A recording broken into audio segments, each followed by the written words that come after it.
ఓం నమో వెంకటేశాయ. అందరికీ నమస్తే అండి. Welcome back to my channel Tirumala talks. నేను మీ లక్ష్మీ పూజిత. తిరుమల యొక్క డైలీ అప్డేట్స్కి స్వాగతం అండి. తిరుమల దర్శనానికి సంబంధించిన లేటెస్ట్ అప్డేట్స్ కోసం మన ఛానల్ యొక్క టెలిగ్రామ్ గ్రూప్లో మరియు వాట్సాప్ ఛానల్లో జాయిన్ అవ్వగలరు. వాటి యొక్క లింక్ అనేది ఈ వీడియో కింద డిస్క్రిప్షన్లో మరియు కామెంట్ సెక్షన్లో ఇవ్వటం జరిగింది. ఈ వీడియోలో ఈరోజు తిరుమల దర్శనం యొక్క పూర్తి వివరాలను గురించి, అలాగే తిరుమలలో తుంబుర తీర్థ ముక్కోటి జరగనుందండి. వాటి యొక్క పూర్తి వివరాలను గురించి మరియు భక్తులు అడిగే ముఖ్యమైన దర్శనానికి సంబంధించిన సందేహాలు, వాటి సమాధానాలను గురించి కూడా తెలుసుకుందాం. కనుక వీడియోని చివరి వరకు చూడండి. ముందుగా నిన్న అంటే ఏప్రిల్ 8వ తేదీన తిరుమలలో స్వామివారిని మొత్తం 62,076 మంది భక్తులు దర్శనం చేసుకున్నారు. అందులో స్వామివారికి మొత్తం 23,699 మంది భక్తులు తలనీలాలను సమర్పించారు.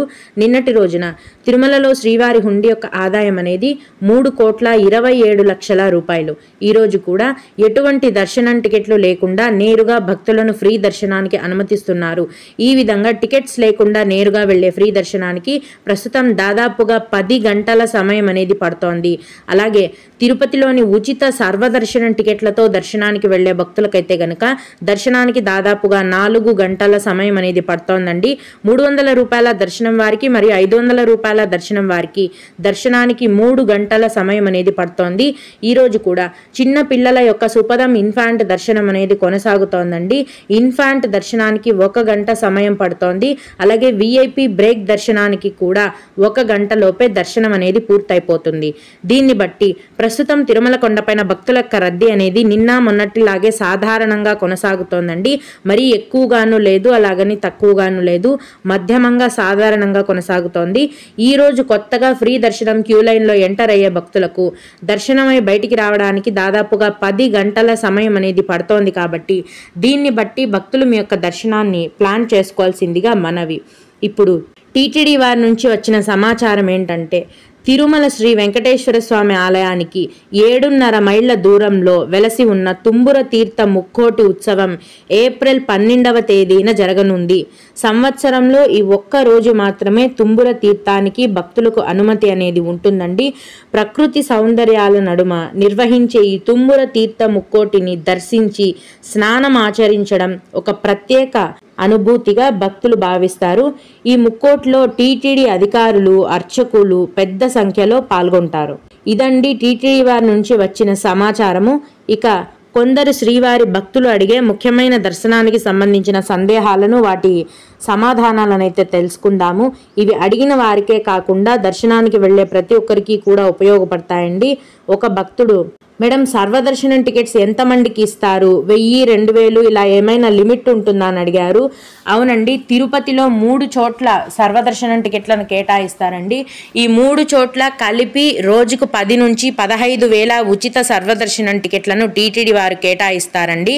రాత్రి 9 గంటల నుంచి దర్శనం టికెట్లను కేటాయించడం మొదలు పెట్టగానే భక్తుల యొక్క రద్దీని బట్టి టికెట్లు అనేవి అర్ధరాత్రికి కానీ లేదా మరుసటి రోజు తెల్లవారుజామునకు కానీ ఫుల్ అయిపోతాయి. అలాగే మేడం వికలాంగులకి రూమ్స్ ఎక్కడ ఇస్తారు అని అడిగారు. సపరేట్గా ఫిజికలీ హ్యాండిక్యాప్డ్ వాళ్ళకి రూమ్స్ కోటా అంటూ ఏమీ లేదండి. అందరిలాగే ఆన్లైన్లో బుక్ చేసుకోవాలి, లేదా తిరుమల కొండపైన సిఆర్ఓ ఆఫీస్లో ఉదయం 5 గంటల నుంచి రూమ్స్ ఇస్తారండి. అక్కడైనా మీరు రూమ్స్ని తీసుకోవాల్సి ఉంటుంది. అలాగే మేడం సుపదం క్యూ లైన్లో వెళ్ళడానికి ఎస్ఎస్డి టోకెన్ కావాలా అని అడిగారు. అవసరం లేదండి. మామూలుగా చిన్నపిల్లల ఇన్ఫాంట్ దర్శనానికి వెళ్ళాలనుకునే వారిని సుపదం క్యూ లైన్ నుంచి పంపిస్తారండి. అలాగే ఏవైనా ఆర్జిత సేవా దర్శనం టికెట్లు 500 రూపాయల ఆర్జిత సేవా దర్శనం టికెట్లను బుక్ చేసుకుంటే ఈ సుపదం క్యూ లైన్లో నుంచి మిమ్మల్ని దర్శనానికి పంపిస్తారు. అలాగే ఇంకొకరు, మేడం శ్రీవారి మెట్టులో వెళ్తే ఎంత టైం పడుతుంది దర్శనానికి అని అడిగారు. మీరు మెట్ల మార్గంలో నడిచి వెళ్ళినా కూడా మీరు ఏ దర్శనం టికెట్తో వెళ్తున్నారు అన్న దాన్ని బట్టి టైం అనేది ఉంటుందండి. సర్వదర్శనం టికెట్ తీసుకొని నడక మార్గంలో నడిచి వెళ్తే కనుక దర్శనానికి ప్రస్తుతం 4 గంటల సమయం పడుతుంది. ఎటువంటి దర్శనం టికెట్లు లేకుండా నేరుగా మీరు నడిచి వెళ్ళి ఫ్రీ దర్శనానికి వెళ్తే కనుక ప్రస్తుతం 10 గంటల సమయం అనేది పడుతోంది. ఓం నమో వెంకటేశాయ. మీకు కూడా ఇలా సందేహాలుంటే గనక ఈ వీడియో కింద కామెంట్ సెక్షన్లో తెలియజేయగలరండి. నేను వాటికి మన వీడియోలో ఈ విధంగా రిప్లై ఇవ్వడానికి ప్రయత్నిస్తాను. ఇవి ఇవాల్టి తిరుమల అప్డేట్స్. ఇలాంటి మరిన్ని వీడియోల కోసం నా ఛానల్ని సబ్స్క్రైబ్ చేసుకోండి. ఈ వీడియోని లైక్ చేసి షేర్ చేయగలరు. ఓం నమో వెంకటేశాయ.